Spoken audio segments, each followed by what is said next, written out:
have any storminess here. There's a storm way offshore, but it's not going to move onshore this week. Nora, we've got no rain coming up until at the earliest Saturday evening. I think that's the next chance for some rain. 48 degrees, like I said, pretty mild today. Temperatures finally up to average after a very cool November and early December. But don't you worry, the cool stuff is coming back. We're 47 up at Vancouver right now. That's at Pearson Air Park, but that's pretty close to this Mary Hill Tasting Room and Bistro location on the Vancouver waterfront. Notice the clouds, pretty gray up here.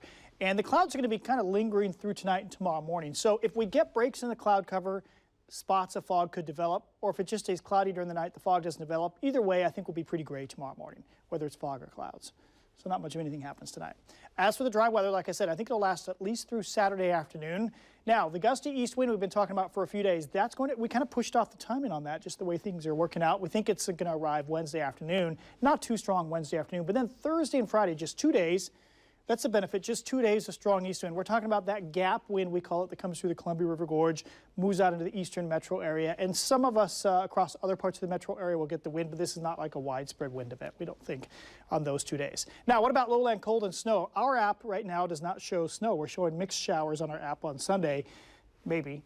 But other apps, you know, that aren't as good, they'll be showing like, oh my gosh, it's going to snow for like 6 days straight starting Saturday or Sunday. Well, we don't think that's the case, but we are watching Sunday next week closely. I'll show you why in just a minute. In fact, I'll show you why right now. I forgot my order. So here's that cold system that brought all the snow to California.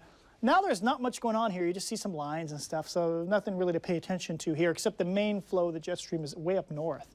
So watch what happens. Big area of high pressure develops just to our west, and that blocks storms. Nothing's going to come at us from the Pacific. This is on Thursday. Now watch what happens after Thursday. It pushes to the west, amplifies, goes way up into Alaska, so things kind of go like that. And when that happens, we can get a push of cold air down from the north. But each model's a bit different. This is Sunday, and it looks the same more or less Monday and Tuesday. Does this just come down to here and then move off to the east, or just come down here and sit here? If that's the case, we would barely even get snow or even real cold air. Or does it come all the way through and we get a blast of Arctic air? That's still possible sometime early next week, but it's way out there and our model's in real disagreement. So for now, we'll focus on the short term, which is some pretty nice weather. So as for cloud cover, pretty gray tomorrow. I think low clouds and fog will be stuck in the valley at least half the day.